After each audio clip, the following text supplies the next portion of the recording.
بسم اللہ الرحمن الرحیم۔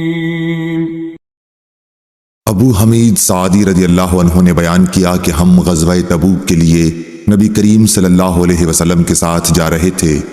جب آپ وادی قرا مدینہ منورہ اور شام کے درمیان ایک قدیم آبادی سے گزرے تو ہماری نظر ایک عورت پر پڑی جو اپنے باغ میں کھڑی ہے۔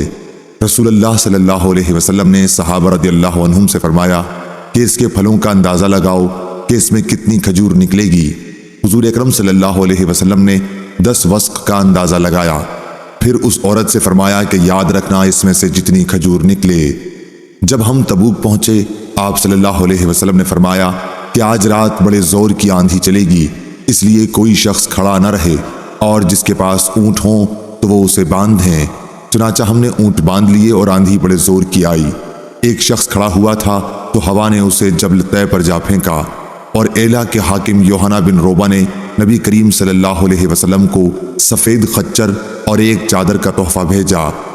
حضور صلی اللہ علیہ وسلم نے تحریری طور پر اسے اس کی حکومت پر برقرار رکھا۔ پھر جب وادی قرا واپسی میں پہنچے تو آپ نے اسی عورت سے پوچھا کہ تمہارے باغ میں کتنا پھل آیا تھا؟ اس نے کہا آپ صلی اللہ علیہ وسلم کے اندازے کے مطابق 10 وسق آیا تھا۔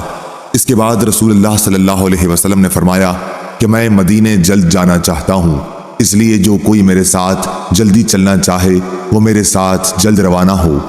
پھر جب ابن بکار امام بخاری رحمہ اللہ کے شیخ نے ایک ایسا جملہ کہا جس کے معنی یہ تھے کہ مدینہ دکھائی دینے لگا تو آپ نے فرمایا کہ یہ ہے طابہ۔ پھر آپ نے احد پہاڑ دیکھا تو فرمایا کہ یہ پہاڑ ہم سے محبت رکھتا ہے اور ہم بھی اس سے محبت رکھتے ہیں۔ پھر آپ نے فرمایا کیا میں انصار کے سب سے اچھے خاندان کی نشاندہی نہ کروں؟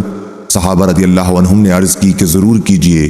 آپ نے فرمایا کہ بنو نجار کا خاندان، پھر بنو عبد الاشہل کا خاندان، پھر بنو سعدہ کا، یا یہ فرمایا کہ بنی حارث بن خزرج کا خاندان، اور فرمایا کہ انصار کے تمام ہی خاندانوں میں خیر ہے۔ صحیح بخاری حدیث نمبر 1481۔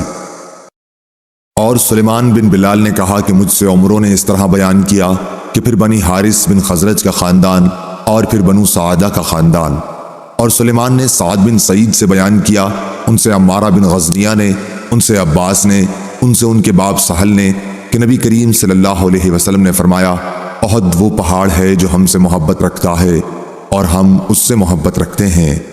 ابو عبداللہ قاسم بن سلام نے کہا کہ جس باغ کی چہار دیواری ہو اسے حدیقہ کہیں گے، اور جس کی چہار دیواری نہ ہو اسے حدیقہ نہیں کہیں گے۔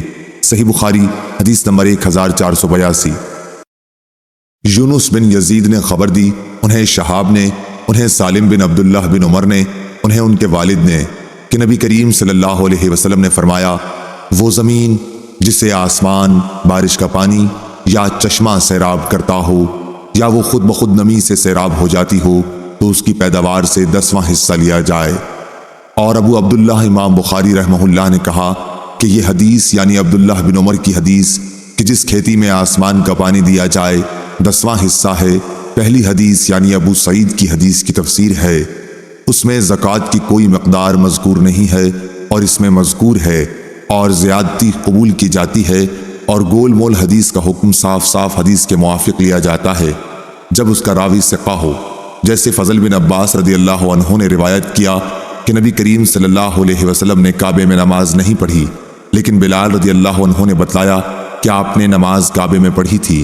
اس موقع پر بھی بلال رضی اللہ عنہ کی بات قبول کی گئی اور فضل رضی اللہ عنہ کا قول چھوڑ دیا گیا۔ صحیح بخاری حدیث نمبر 1483۔ محمد بن عبداللہ بن عبد الرحمن بن ابی صحصح نے بیان کیا، ان سے ان کے باپ نے بیان کیا، اور ان سے ابو سعید خدری رضی اللہ عنہ نے بیان کیا کہ نبی کریم صلی اللہ علیہ وسلم نے فرمایا 5 وسق سے کم میں زکوٰۃ نہیں ہے، اور 5 مہار اونٹوں سے کم میں زکوٰۃ نہیں ہے، اور چاندی کے 5 اوقیہ سے کم میں زکوٰۃ نہیں ہے۔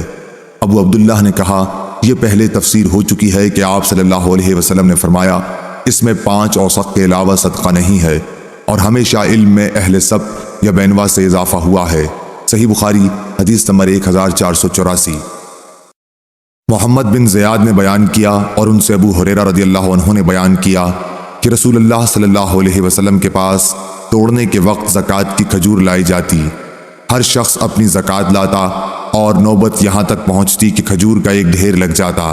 حسن اور حسین رضی اللہ عنہ ایسی ہی کھجوروں سے کھیل رہے تھے کہ ایک نے ایک کھجور اٹھا کر اپنے منہ میں رکھ لی۔ رسول اللہ صلی اللہ علیہ وسلم نے جو ہی دیکھا تو ان کے منہ سے وہ کھجور نکال لی اور فرمایا کہ کیا تمہیں معلوم نہیں کہ محمد صلی اللہ علیہ وسلم کی اولاد زکوٰۃ کا مال نہیں کھا سکتی؟ صحیح بخاری حدیث نمبر 1485۔ عبداللہ بن دینار نے خبر دی، کہا کہ میں نے ابن عمر رضی اللہ عنہ سے سنا، انہوں نے کہا کہ نبی کریم صلی اللہ علیہ وسلم نے کھجور کو درخت پر اس وقت تک بیچنے سے منع فرمایا ہے جب تک اس کی پختگی ظاہر نہ ہو، اور ابن عمر رضی اللہ عنہ سے جب پوچھتے کہ اس کی پختگی کیا ہے، وہ کہتے کہ جب یہ معلوم ہو جائے کہ اب یہ پھل آفت سے بچ رہے گا۔ صحیح بخاری حدیث نمبر 1486۔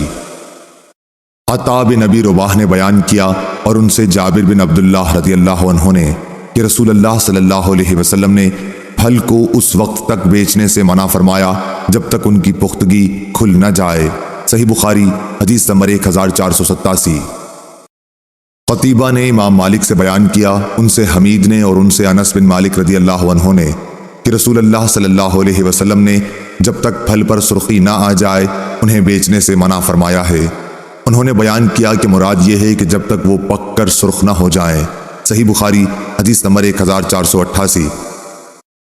لیث نے بیان کیا، ان سے عقیل نے، ان سے ابن شہاب نے، ان سے سالم نے کہ عبداللہ بن عمر رضی اللہ عنہ بیان کرتے تھے کہ عمر بن خطاب رضی اللہ عنہ نے ایک گھوڑا اللہ کے راستے میں صدقہ کیا، پھر اسے آپ نے دیکھا کہ وہ بازار میں فروخت ہو رہا ہے، اس لیے ان کی خواہش ہوئی کہ اسے وہ خود ہی خرید لیں، اور اجازت لینے رسول اللہ صلی اللہ علیہ وسلم کی خدمت میں حاضر ہوئے تو آپ صلی اللہ علیہ وسلم نے فرمایا کہ اپنا صدقہ واپس نہ لو۔ اسی وجہ سے اگر ابن عمر رضی اللہ عنہ اپنا دیا ہوا کوئی صدقہ خرید لیتے تو پھر اسے صدقہ کر دیتے تھے، اپنے استعمال میں نہ رکھتے تھے۔ باب اور حدیث میں مطابقت ظاہر ہے۔ صحیح بخاری حدیث نمبر 1489۔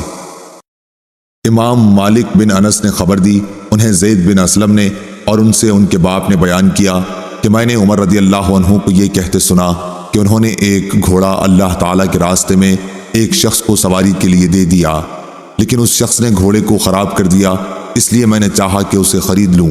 میرا یہ بھی خیال تھا کہ وہ اسے سستے داموں بیچ ڈالے گا، چنانچہ میں نے رسول اللہ صلی اللہ علیہ وسلم سے اس کے متعلق پوچھا تو آپ صلی اللہ علیہ وسلم نے فرمایا کہ اپنا صدقہ واپس نہ لو، خواہ وہ تمہیں 1 درہم ہی میں کیوں نہ دے، کیونکہ دیا ہوا صدقہ واپس لینے کی مثال طے کر کے چاٹنے والے کی سی ہے۔